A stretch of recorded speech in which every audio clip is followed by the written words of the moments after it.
किसान भाइयों, अगर आपने नींबू का बगीचा लगा रखा है या नींबू के पौधे लगा रखे हैं, तो अगर कोई भी फल वृक्ष लगा रहे हैं या कोई भी खेती अगर हम कर रहे हैं तो उसमें कीट और बीमारियों का आना लाजमी है। तो आज के इस वीडियो में हम बात करेंगे नींबू के बारे में कि नींबू में कौन कौन सी बीमारियां आती है और कौन कौन से कीट लगते हैं, और कीट रोग अगर लग रहे हैं तो उनके लिए हमें क्या क्या उपचार करने चाहिए। संतोष जी, सबसे पहले तो हमारे सभी दर्शकों की तरफ से आपका बहुत बहुत नमस्कार। स्वागत है। और दर्शकों को पहले के वीडियो में मैं बता चुका जी सर। कि आप पिछले 7 सालों से ये जो हॉर्टिकल्चर क्रॉप्स है या बागवानी जी सर। के फील्ड में लोगों को टेक्निकल गाइडेंस प्रोवाइड जी। करा रहे हैं, जो भी किसान हैं उनके लिए। तो आज का हमारा टॉपिक नींबू के बारे में है जी। बेसिकली, कि नींबू में कौन कौन सी बीमारियां आती है, क्योंकि काफ़ी सारे जो किसान हैं उनकी क्वेरीज आती है।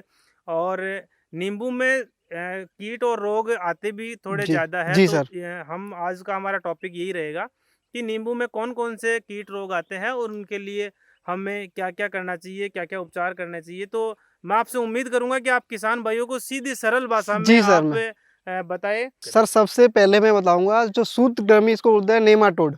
तो उसके लिए अपन क्या करते हैं, अपन मैं मैजिक के लिए बताऊँ, अपन सरसों की खली सबसे बेस्ट रहती है। जी तो सरसों की खली को आप गला के डाल दो, जी या फिर वैसे ही थोड़ा सा उसको चूरन करके जी। जड़ मतलब प्लांट के चारों तरफ डाल सकते हैं। प्लांट के जो चारों तरफ। जड़ क्षेत्र है हाँ। उसके पास में जी जो सर। सरसों की जो खली है। खली है। जी दूसरा है उसके लिए अपन कर सकते हैं, एक दवाई आती है बेवेरिया वैश्याना, जी और उसको अलावा ट्राइकोडर्मा आता है एक जी ट्राइको। इनको भी अपन जड़ में या बाई ड्रिप चला सकते हैं, जी जी। दोनों चीज़ों को। ये कौन सी किसके लिए बता रहे हैं ये आप? सूत्रकृमि के लिए सूत्रकृमि नेमाटोड, है। जी नेमाटोड जी। बोलते हैं। हाँ, निमेटोड नेमाटोड की है, समस्या भी ये भयंकर समस्या भयंकर है, एक नेमाटोड आने। बर्निंग इशू है। हाँ। सरसों की गली, जी ट्राइकोडर्मा, बेवेरिया बेसियाना, जी इनको चला सकते हैं अपन। जी। क्या डोज रहेगी इनकी? 200 जो लीटर आता है ड्रम, जी उसमें अपन 1 लीटर डाल सकते हैं पूरी दवाई जी बेवेरिया बेसियाना, जी इसको डाल सकते हैं। जी और अपन ट्राइकोडर्मा आधा किलो ले सकते हैं जी एक ड्रम में। जी ड्रिप से भी चला सकते हैं और वैसे भी ड्रेंचिंग कर सकते हैं जी प्लांट में। जी जी जी।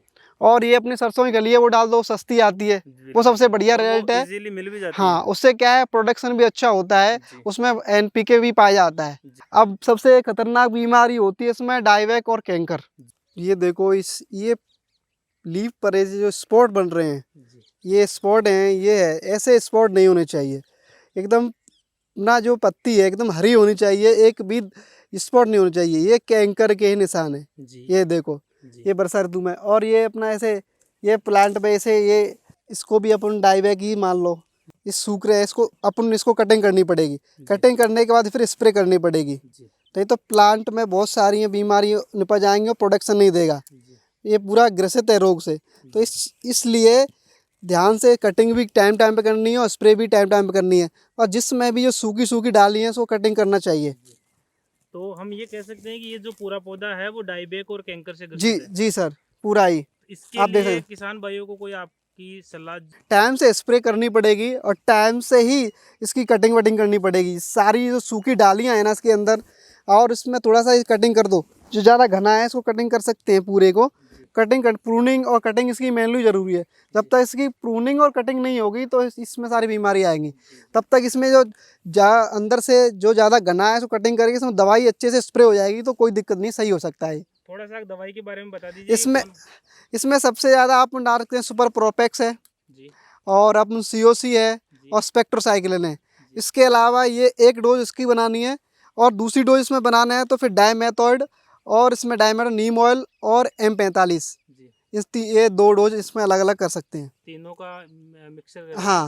हमें स्प्रे करना है। जी सर। कितने दिन पे करना है ये स्प्रे? कम से कम 7 हर वीकली स्प्रे करनी है, संडे तो संडे, और मंडे करें तो मंडे टू मंडे, ऐसे करना है इसमें। जी जी।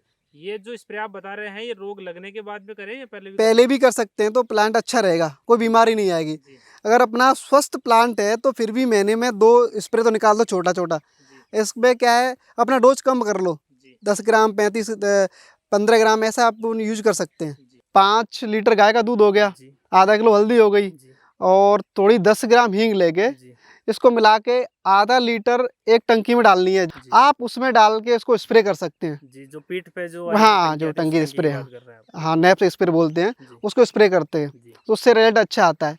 उसके बाद में नेक्स्ट? और उसके बाद अपन इसमें आती हैं नींबू की तितली है, जी और नींबू की मक्खी है, जी फलबच्ची कीट है, जी, ये भी बहुत सारे कीट आते हैं। बिल्कुल बिल्कुल। तो इसके लिए एक रोगर आती है, उसको डाइमेथोड बोलते हैं। हाँ, रोगोर या हाँ, तो डाइमिथोएट एक ही जो बात है। आपको मिल हाँ, जाएगी बाजार में इजीली। तो उसके साथ अपन M45 लेके और इसके साथ नीम ऑयल, जी ये तीनों का मिक्सचर करके आप स्प्रे कर सकते हैं। जी तो इससे रिजल्ट अच्छा आता है इन सब की बीमारी में। जी जी जी और अपन ऐसे भी अपन कर सकते हैं नीम ऑयल और अपन COC, जी। नीम ऑयल COC का स्प्रे कर सकते हैं। नीम ऑयल और COC COC, कॉपर ऑक्सीक्लोराइड का भी हाँ। अपन स्प्रे कर सकते हैं। तो वो डोज आप बता पाएंगे कि किस हिसाब से क्या नीम ऑयल 40 ml, जी 40 ml लेना है पर टंकी में, जो 15 लीटर वाली जी होती है। जी और डाइमेथोड 30 से 35 ml लेना है। जी और अपन 30 से 40 ग्राम ही वो लेना COC। जी इनके अलावा कोई आपको टेक्निकल कुछ नहीं यूज़ करना है। जी बस इनसे अपना बाग है वो अच्छा रहेगा। जी और मैंने कोई यूज़ नहीं किया इसके अलावा, हालांकि बहुत सारी दवाई आती है मार्केट में, पर मैंने यूज़ नहीं किया, इसका जी, रिजल्ट अच्छा रहा इनका है। रिजल्ट अच्छे हैं। इसके अलावा नींबू में और कोई समस्या? नींबू फल पड़ता है, जी और फल पड़ने के लिए आप बोरेक्स या बोरन का स्प्रे कर सकते हैं। जी जी सर आपको स्प्रे करनी है तो वर्षा ऋतु में कम से कम 1 महीने में 3 से 4 स्प्रे करें। जी। वर्षा ऋतु में सबसे अटैक आता है। उसका क्या कारण? उसमें कारण यही है कि वर्षा ऋतु में बहुत सारे कीट आ जाते हैं, जी और चारों तरफ प्लांट की खरपतवार हो जाती है, तो बहुत जी सारे कीट आते हैं, पत्तियों खाने वाले, फल जी। मक्खी, तितली, इसलिए कम से कम 3 से 4 स्प्रे करनी चाहिए 1 महीने में? 1 महीने, जुलाई वाले, अगस्त वाले, जुलाई, अगस्त अगस्त, वाले में। जून जो बरसात का हाँ, सीजन होता है उसमें बस हमें बेसिकली ज़्यादा ध्यान रखना है। बस। संतोष जी, किसान भाइयों को आपने नींबू के बारे में जो मुख्य मुख्य कीट जी, रोग हैं उनके बारे में जानकारी दी। बहुत बहुत धन्यवाद। उम्मीद करूंगा कि किसान भाइयों को आपका वीडियो पसंद आएगा। किसान भाइयों, आपसे भी निवेदन करूंगा कि अगर संतोष जी की अगर जानकारी आपको अच्छी लगी है तो वीडियो को लाइक करें, शेयर करें, चैनल को सब्सक्राइब करें। और इसके अलावा नींबू से रिलेटेड, नींबू से संबंधित अगर आपका कोई सवाल है तो तो आप करें। कमेंट बॉक्स में कमेंट जी, कर बिल्कुल। सकते हैं। हम आपके कमेंट की जो कमेंट में जो ज़रूरी जो जानकारी है वो आप तक पहुंचाने की पूरी पूरी कोशिश करेंगे। और अगर हमें ये लगेगा कि उस विषय पे वीडियो बनाना चाहिए आप तो हम बद संतोष जी के साथ में उसका वीडियो भी आप तक ज़रूर शेयर करेंगे। जी सर, धन्यवाद। धन्यवाद।